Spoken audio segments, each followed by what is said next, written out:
Amateur Traveler is in its 20th year now, but can you imagine if I had people on the show who had never been to the destination, but had just read about it or seen a movie about it?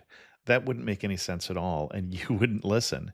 We all know how important it is to receive advice from people who know a destination to get the most authentic local experience. And a great option for experiencing this is Explore Worldwide and their authentic small group adventures, led by local tour leaders, perfect for solo travelers who want to meet like minded people with a desire for adventure. I'm often an independent traveler, but two of my last three trips were with small group tours because they organize everything and it's a lot easier. If you want to recreate the tour I did to Malta, they have a Malta and Gozo Discovery Tour. I'm intrigued by one of their tours called A Taste of Sicily. The company again is Explore Worldwide, and visit exploreworldwide.com to learn more. And thanks to Explore Worldwide for sponsoring this episode of Amateur Traveler. The nights are long, the days are short, and the weather is chilly to downright cold, depending on where you are. It's a good time to slip into a Quince iconic Mongolian cashmere sweaters, which start at only $50. You can treat yourself to everyday luxury at an affordable price with Quince. If you really want to dive into luxury, you can check out their leather handbags, washable silk shirts, and European linen sheet sets. Whatever you're looking for at Quince, all the prices are 50 to 80% less than similar brands, and they do that by partnering directly with top factories and cutting out the middleman. They only work with factories that use safe, ethical, and responsible manufacturing processes. And of course, they use premium fabrics and finishes for that luxury feel in every piece. But you've already heard me rave about my Quince travel pants. Treat yourself this winter without the luxury price tag. Go to quince.com/traveler for 365-day returns plus free shipping on your order. That's QUINCE.com/traveler to get free shipping and 365-day returns. Quince.com/traveler. And thanks to Quince for sponsoring this episode of Amateur Traveler. Got my bags packed, I'm on a roll. I'm heading out there and I'm ready to go. I'm looking real good in my passport photo. Oh, no. Amateur Traveler, episode 812. Today, the Amateur Traveler talks about jagged peaks and alpine meadows, castles and mountain huts, and a strong sense of deja vu as we go back to the South Tyrol and to the Dolomites. Be heading home, but maybe not today. Welcome to the Amateur Traveler. I'm your host, Chris Christensen. Let's talk about the South Tyrol of Italy.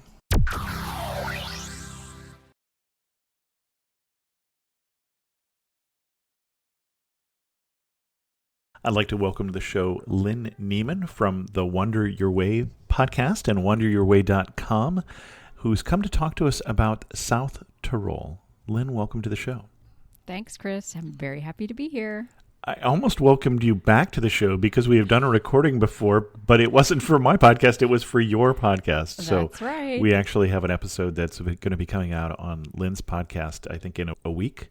Oh, about, a couple days from when we're doing this. A couple days. Okay. Yeah. About doing barge cruising in southern France, which we've talked about on Amateur Traveler a few years back. But excellent. Yeah. We're talking about South Tyrol today. Can you put it on a map for us? Because this sounds like it's part of Austria, but that is not the case. No, it's not. It's actually part of Italy. It is the part that borders Austria, hence the name. And it used to be part of the Austro-Hungarian Empire prior to World War I.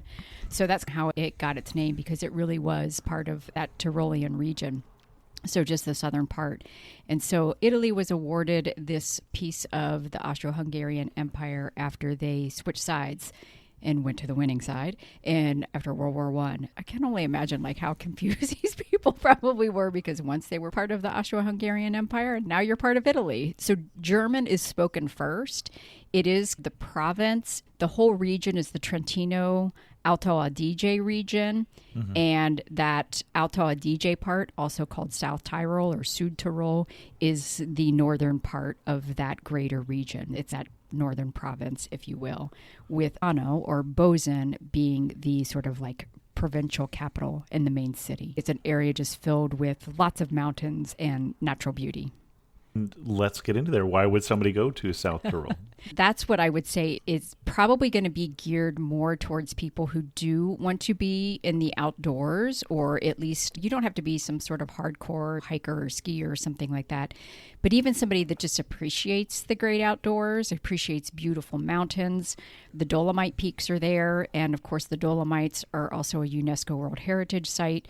There's 9 total Dolomite parks, and I think 6 of them are in the greater Trentino Alto Adige region, and I think there's maybe 3 or 4 of those that are specifically in South Tyrol.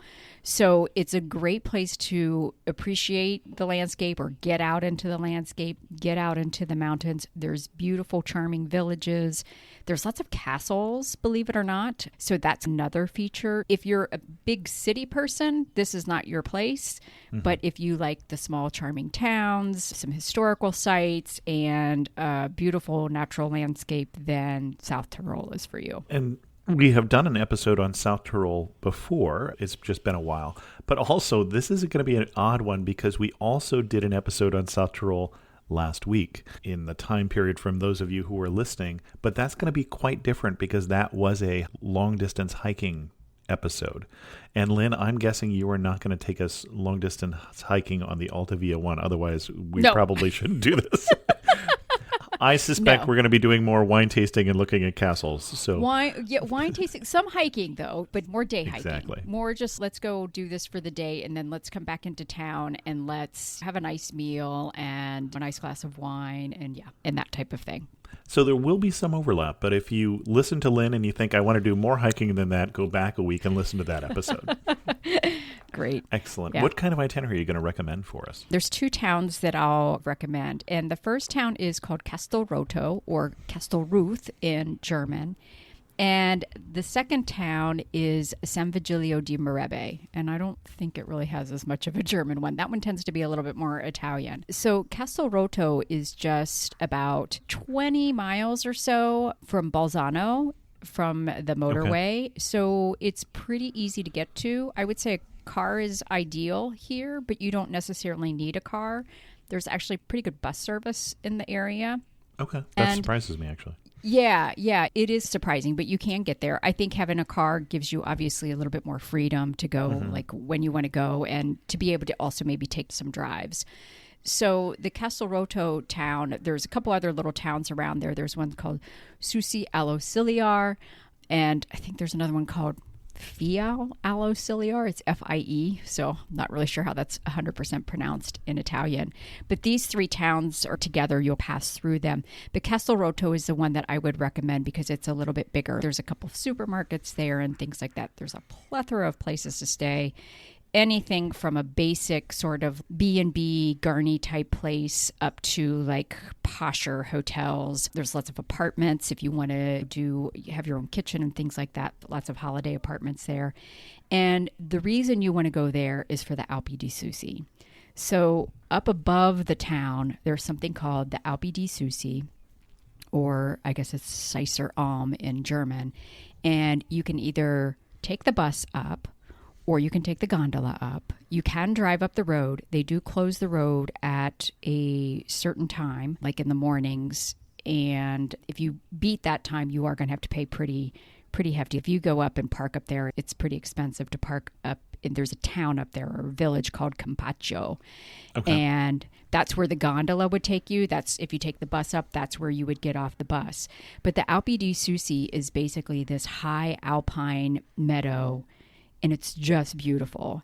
It's pretty popular. It's a ski area too in the winter, so you'll see little ski lifts around there too.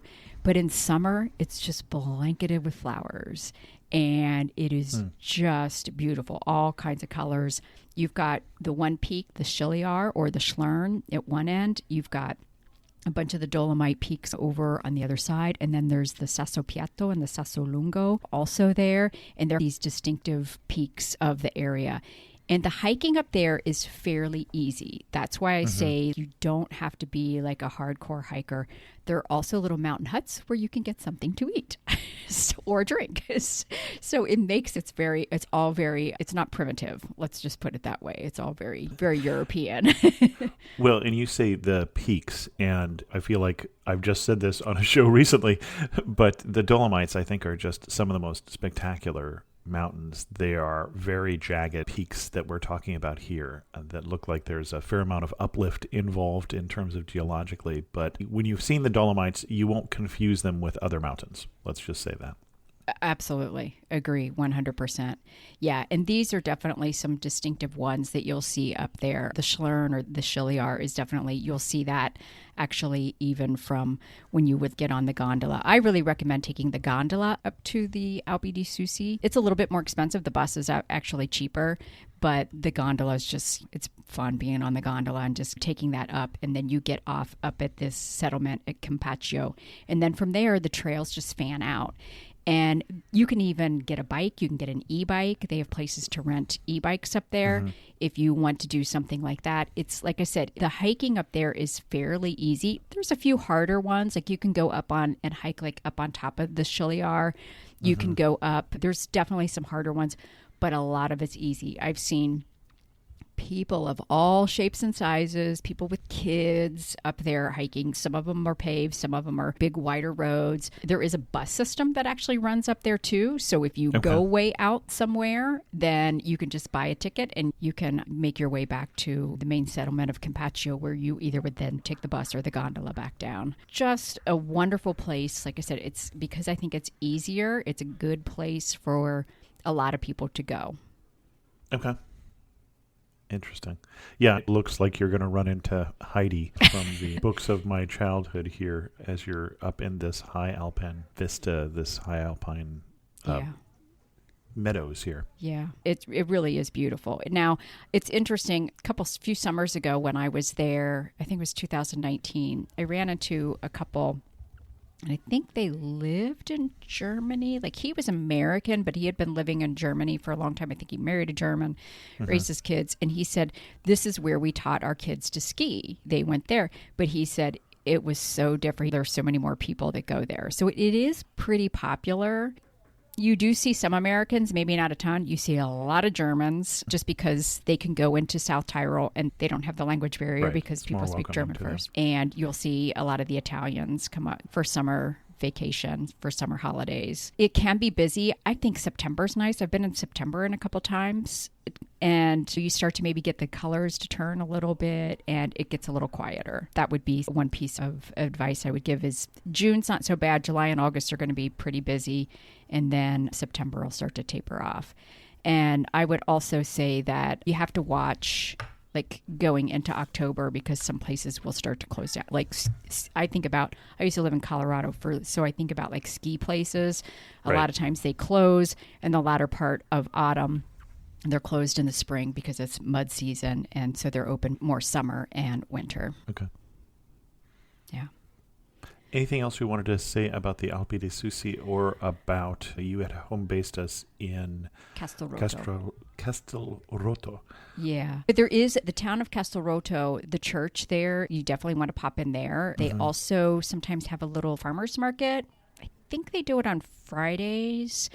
And you'll get the farmers bringing in their food from around, especially if you get, again, towards the latter part of summer into fall, when you get like a lot of the fruits and things like that come in. So that might be something that you might want to consider there. There is a castle. It's called Prossel's Castle. If you were driving up from the motorway or driving up from Bolzano up to Castelroto, you would see it. You can tour it. I think one of the problems with some of the castles around there and trying to tour things is they don't always have tours in English. It's German and Italian. So you need to watch that. You still may be able to go and tour it and at least maybe pick up on a few things, or they may give you like something that's in English that you can follow along with a little bit. But there are a lot of castles up in the area, and that's one that is nearby that you may want to check out. And there's all these cute little churches that have these onion domes. So San Valentino is one that's right in between Susi Alosiliar and Castelroto. Then there's San Constantino, which is further like back towards Bolzano. They're just cute little places. They're only open at certain times, so sometimes it's hard to get into them, but they're lovely for photos. So if you just want to take your camera and get this cute little church and blue sky and the mountains or something like that in the background, it's... And you say cute little churches. I just happened to come across a blog post on Wander Your Way about this town in the Dolomites here with these buildings that have painted cherubs on them and autumn scenes and things like that. I believe the author of this piece called it charming as hell. That sounds about right. Yeah. You do take a walk around like Castelroto. Any of the towns you'll see, sometimes you'll run across that, but Castelroto definitely has a few little places where there are these, just like these random paintings on the sides of the buildings. So everything's very neat and tidy. It's very sort of Swiss/Germanic, I think, in this area of Italy. So yeah. Excellent. Where to next? So what I would recommend as far as... I don't know if I would stay here. There's a quick little detour I would take from there, and that is up by the Pues Odol Dolomite Park. There's a little town called Santa Maddalena, and there's speaking of churches, there's a lovely little church up there by the same name, Santa Maddalena, and it sits right there at the base, and then you've got the Odol peaks are there. This is another of the Dolomite parks that you can visit. The hiking in there will get a little bit more challenging in that park, but you can visit this little village, and you can actually walk up to the church. This church I think you can go into, and then there's a little trail that you can, it doesn't go up too high, it just goes up a little bit, and then you get the view back for the photos of the church and the valley and the peaks in the background. That's the Val di Funes, Funes, and it's a lovely spot. It's just a little bit north of where you are in Castelroto, so it makes a nice little maybe day trip from Castelroto. So that would be something else that I might recommend throwing in there. The other place that I would base myself if you wanted to do like maybe a few nights in Castelroto and a few nights somewhere else, I would recommend a place called San Vigilio di Merebe. It's a mouthful, but it's much smaller, I would say, than Castelroto. It has just one little market. Again, a beautiful church in the center of town. But it is the base for the Fanus Cenis Breus Dolomite Park. This is one of the spectacular Dolomite parks in this region. And the town, like I said, it's also a ski town. Definitely gets very busy during the ski season. It's more of a village. It's fun though, because in the center of the village, sometimes you'll see the cows like in the middle of there's like a pasture area. Okay, there's the cows right there. And then there's little settlements around there. You can either take a bus, or if you have your car, you can drive. And I think it's about maybe 10 kilometers. I don't know if it's 10 kilometers or 10 miles now that I'm thinking about that. But you take this road and it goes to a place called Pederu, Pederu. They call it a mountain refugio there. And from there, you can take some nice hikes. So you can go to the Cenis Hut or you can go to the Fanus Hut. And they're both kind of uphill hikes. So you have to have some sort of conditioning. But once you get up to a certain level, then you get these spectacular views. So the Cenis hike will take you, it's pretty much of a slog up, a lot of switchbacks at the beginning, but it's not that long. It's I think it's only maybe 6 miles round trip up to the hut. You can actually stay up in the Cenis Refugio, the Cenis Hut, or if you want, you just do a day hike, which is what I did the first time. I hiked up to the hut. There's a restaurant. You can have a meal. You can have a drink. You can enjoy the views. The views from up there are spectacular. This particular park, Fanus Cenis Breus, also butts up against the Tina d'Empezzo. I'm not sure if I'm pronouncing that correctly, but there's another Dolomite park that sits just in that way northern part of the Veneto region, and they butt up together. So you can actually hike into that other park as well. But if you just hike up to the hut, you'll have views all around you, 360 of these gorgeous Dolomite peaks. It's absolutely stunning. If you wanted to go and experience staying in a mountain hut, you could do that as well. You could just hike up, and they've got rooms. They got dorm rooms, single room, shared room. If you're a group of 3 or 4 people, you can do that. We talked about this a little more last week, that hut is a bit of a misnomer for Yes. what we're talking about here. They're really a mountain lodge. We're talking about like a 4-story building that is bringing up fresh food from the valley floor or wherever they are there. Makes it sound like something a little more rustic. Yeah, and they're not. Your room might be basic, but you still have sheets and a blanket and a dresser and things like that. Like I had a little single room when I stayed up there, and I had a little dresser, and I had a little single bed, and I had a view out the window across to the peaks, and I had a shared bathroom. But then you'd go downstairs and you'd have these awesome meals of really good food. You can go and spend the night, or you can do that as a day hike. You can certainly hike further if you want. But the hike, that is, to me, it's, even though it's a bit of a, it's not real pretty in the beginning of going up. It's a lot of switchbacks, and you have the views down to that Petteroo Valley. But once you get up so far and you start to get the views from like up more towards the hut and see all these beautiful peaks all over, including the Croda Rosa, which is one of my favorite Dolomite peaks. It's definitely very pink, hence the name Rosa. Just absolutely gorgeous. So I would highly recommend doing that hike. And then you go the other way, you go up to Fannis, and you go up to the Fannis hut. The hike up, it's not as intense, I would say, but it does climb up a little bit. It's a little less steep, I would say. And you can go up there. And again, you've got this wonderful Fannis hut. There's another little hut system, lodge system, if you will, nearby. And you can even go beyond that, which I've done a little bit too. And again, just beautiful views. So the Fannis Breas Nature Park is definitely one that's good for hiking. It's a little more difficult than what you would find in the Alpe du Souci, but definitely worthwhile. The other thing that this park is known for, and full confession, I haven't been to this lake yet, but that's Lago di Breas. And if you've probably seen it, maybe some of your listeners may have even been there. I just haven't gotten there yet, but you could get there from San Vigilio di Marebe. It's a very popular lake, so I would probably recommend going like earlier in the day or later in the day, but it's just this gorgeous color of green and easy walks then around the lake. So if you're not into doing as much of that, you could certainly go, or just take a picnic and go sit by the lake and enjoy that. Ah, bon chien. Bonjour, je suis Theo, a tour leader with Explore. And this is Punti. He's helping us find truffles under the trees next to this beautiful vineyard. Maybe for tomorrow's cooking class? We call it semi-heure. Parfait. Semi-o'clock. Not everyone gets to enjoy a Bordeaux sunset this way, but you will if you explore. No, Punti. Search exploreworldwide.com and don't just travel. Explore. This episode is brought to you by Shopify. Upgrade your business with Shopify, home of the #1 checkout on the planet. Shop Pay boosts conversions up to 50%, meaning fewer carts going abandoned and more sales going cha-ching. So if you're into growing your business, get a commerce platform that's ready to sell wherever your customers are. Visit shopify.com to upgrade your selling today. Excellent.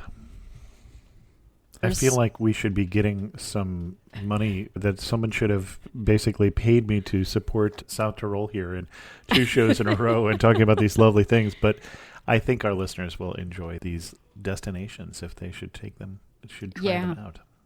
Yeah, there are definitely some good places. And the other spot, again, that you might want to think about going is the Abbey, it's Novicella, and it's up here near Brissone or Brixen. And again, that could be a stop maybe, or a day trip. Like I did as a day trip from Castelroto. I think there's a lot of good places that you can get to from Castelroto that kind of make it pretty easy. And you can go up. It's almost like a little village there. Okay. You can, I think, again, you may have to have at least a group of 10 people to be able to get an English-speaking tour, but you can certainly still go and check it out.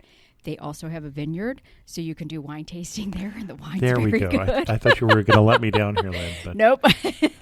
We were getting to it. So yeah, so they have some really good wines there. So it would be an excellent place to take in this beautiful abbey and learn a little bit about some of that history there, and then go on a wine tour and tasting. I'm going to guess, because we're a little higher up and a little cooler, white wines?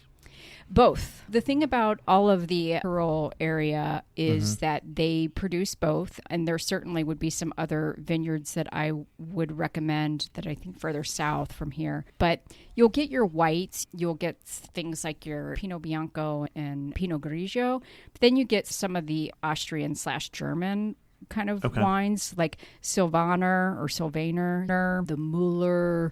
What's it called? I have to look this one up. It's Müller Thurgard. I always forget how to pronounce. Müller Thurgau would be it. And you will get like Sauvignon Blanc and that's it. You will get Sauvignon Blanc and some Chardonnay different. Now the red wines though, you'll get something called Schiavo, which is very much local to the area. You might also see it as Vernache. It's a very light red, but it's a very good. I highly recommend that one. They do very nice Pinot Noirs, and then there's the Lagrine, which it's almost like a purple color. You'd think it'd be like really heavy, but it's not. It's probably like medium bodied, but it's very good. Those would be some of the wines that you might want to check out. And there's vineyards all over the place, and the food as well. I would say I tend to eat more vegetarian, at least at home. I will eat a little bit of meat, but you'll get things like the speck, which is their cured meat of the area, which is really good. I do actually eat a little bit of pork, I think. I think you're right. Yes, it is. And then you get like Tyrolean dumplings, and you'll get some sort of take on some sort of pasta. Like I've had some interesting, like almost a ravioli type stuff. Very good cheeses as well because of all the cows. There's lots of cows. Sure, yeah. And as we know in California, happy cows make good cheese. So exactly. At least according to the California Dairy Council. So yeah. I would think these would be happy cows. So yes, very much so. You hear the clanging of the bells and the wind, and that's always one of my favorite things. That's a nice thing. Like up in Alpe di Susi, there will be cows up there as well. So you'll see them up there through the summer and into early autumn, and then they, of course, bring them down as the weather starts to turn. But yeah, I think that those couple of places, Castelrotto and then San Vigilio di Merebbe, they're two of my favorite places for different reasons. They're very different, but I think that they make good bases because of some of the things that you can do in the areas. The one thing too, there is a wonderful drive in between. Especially if you're going from San Vigilio di Merebbe over to Castelrotto, you would want to take the drive over Passo Gardena. So it takes you into the Val Gardena, which is like the other side of Castelrotto. It's where little towns called Santa Cristina and Ortici are. And that drive, though, it's stunning. If you have good weather and you're going in June through maybe even May through like maybe early October, it's like one of the most beautiful drives, I think, in the area. It's just a beautiful pass. I'm guessing you're going to want to be someone who likes driving curves. Yeah. Yeah, as long as you're like okay with mountain driving. And again, it's not for everyone. If that's something that kind of freaks you out, then no, don't do it. But if you're okay with that, then I lived in Colorado for 15 years, so I got used to it. The reason I wanted to bring that up is that I do enjoy that kind of thing. My father, who had even, I think, a little more acrophobia than I have, used to drive those mountain roads many times in the national parks in the U.S., and he would be a little more nervous about those. And apparently it didn't help that he had two sons in the back seat saying, "Oh, Dad, look how far down it is." That was not helpful, we were told. No, probably not. Yeah. Yeah, but I would say you just have to be aware. There's actually a lot of cyclists that do this. Yeah. That do it. So you have to watch out for the cyclists, especially obviously like in the middle of summer. That's when they're typically out. And you'll get a lot of people on motorcycles as well. So you just have to watch out because sometimes they just drive way too fast. So especially the Italians. Excellent. And then if you had more time, and you were in this region, obviously there's a couple different things in the area that would make an interesting add-on to this. You're not far from either Venice or Slovenia or Innsbruck, Austria. You're in that triangle in between those, and not all that far from Milan. So this could be an addition to your trip to Verona or to Trieste Verona. or wherever. And we've done shows on all of those areas. Yeah. There is one other little place that I want to mention. I only was there once, but it would be something that you could do a day trip from, or again, if you wanted to stay there, day trip from San Vigilio di Marebe. And that's a little town called Campo Turres. So it's almost up to the Austrian border. It's not far from Co. And you want to go somewhere that's definitely off the tourist track, this is it. It's a beginning of, I would say the main town. It's also called Sand and Toffers. There's a beautiful castle there, Berg and Toffers. And it's at the beginning of this valley called the Valley Arena, Aurina. And you can just make a drive up there. The road, I think, just dead ends. There's a bunch of little hamlets that you'll hit as you drive up through that valley. It's just beautiful. Now, the mountains around there are not considered the Dolomites. They're called the Zillertal Alps. Okay. So they kind of spill over from Austria. But again, it would be like if you were looking for somewhere where you're not going to find any Americans, that's the place, because I ran into some Americans on a trail there, but they were with friends from like Austria or Germany or whatever. So that's the only way they were there. Everybody else, nobody spoke English up there. So it was more definitely German first and then Italian. The castle itself I took the tour. I had to do a tour in Italian and they gave me like a little cheat sheet, but at least I got to see the inside of it. Okay. Because it sits up like on this ledge sort of thing and it just lords over the little town. And then again, I took a gondola up to do some hiking and one trail. And then I know the one day there's a trail that actually runs along the stream that you could just walk and it would take you into the Valley Arena and into these little towns. And that was just a flat walk. And a lot of people were cycling on that as well. But it's definitely a place that would be off the tourist track. I had this indication that this was off the tourist track, some of these destinations you're naming, because as I'm looking for them so that I can put them in the show notes, I'm finding your post is quite often number one or number two. Congrats on finding some not as popular destinations, but just gorgeous. Yeah, it really is. If you've never been to South Tyrol, I highly recommend it. And again, I would say you don't have to be an avid outdoors hiker or something like that. You can get in the car and take some wonderful drives and stop in these little towns and maybe just get out for some easy walks just to stretch your legs and then have some good food and good wine and be on your merry way to the next spot. Excellent. Again, we have more information on this destination. If you want to learn more about the cheese, the last time we had an episode on South Tyrol, we were talking with the people from cheeseweb.eu. And so there's a little more emphasis on that. If you want to hear more about hiking, just go back last week. As we start to wind this down, actually, one other question. I mentioned some possible things that I would do if I wanted to extend this vacation. What would you go to if you had 2 more days? Oh, I think it makes sense to either do Verona or Venice. I'm probably a fan of Verona, even though I've actually only been to both places like once each time, a couple days. But I really like Verona, I think, because it's Venice is definitely worth seeing, but it's inundated with lots of people. Verona gets that way too, but go to the arena. If you can see a show in the arena in Verona. The old Roman theater, the old Roman arena. They do Shakespeare stuff, opera in the summer. I saw an Italian pop star there on my trip. My B&B host actually got a ticket for me. I didn't know who she was, but it was just so much fun. It was so cool to be in this old Roman theater and taking in a show. I think Verona is one of those places. It's a lovely city. And you'll get good wine there, too, because you're down near the Valpolicella wine region. Excellent. So, yeah. As we go to wind this down, You are standing in the prettiest spot in the Dolomites. Where are you standing? What are you looking at? Oh, you're making that tough. Or in South New Mexico. Yeah, gosh. I guess I would say being in, I got two places, but let's go with Alpe di Susi, just standing maybe right in the middle where I can see both the Schlern and then the Sasso Piatto and the Sasso Lungo, and there's just wildflowers all over the place. Blue sky, sunshine, so it's summer. The flowers are every color, yellows and violets and oranges and green grass, and I'm hearing the sound of the clanging cowbells in the air, and hearing the buzzing of some bees. That would be one of my top picks for sure. What was the other one? I'm curious.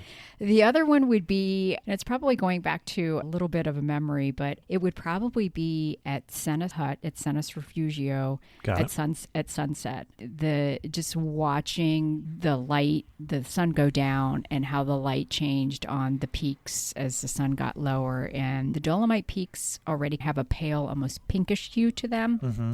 So to have that setting sun just make them become even warmer and pinker and redder is just beautiful. And then watching as maybe the moon starts to come up and the stars start to come out, that's a pretty spectacular sight to see that, and just see the shadows just coming across all the big peaks as the light fades away.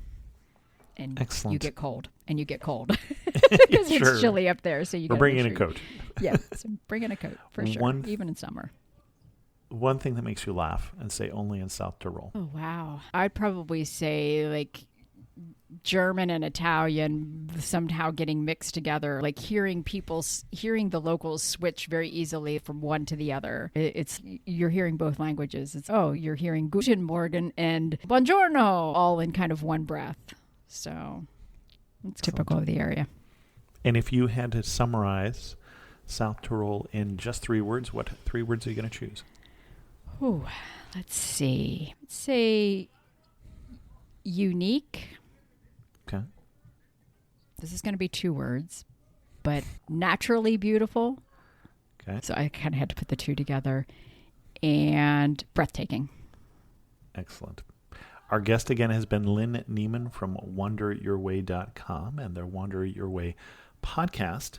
Lynne, I've got links to a number of your posts already in the show, so maybe I don't need to ask you what your best post is, but you also will help people plan their trips because you actually do travel agent kind of things as well. I do. So, and especially if you're looking to go to this piece of Italy, I would love to help you plan your trip.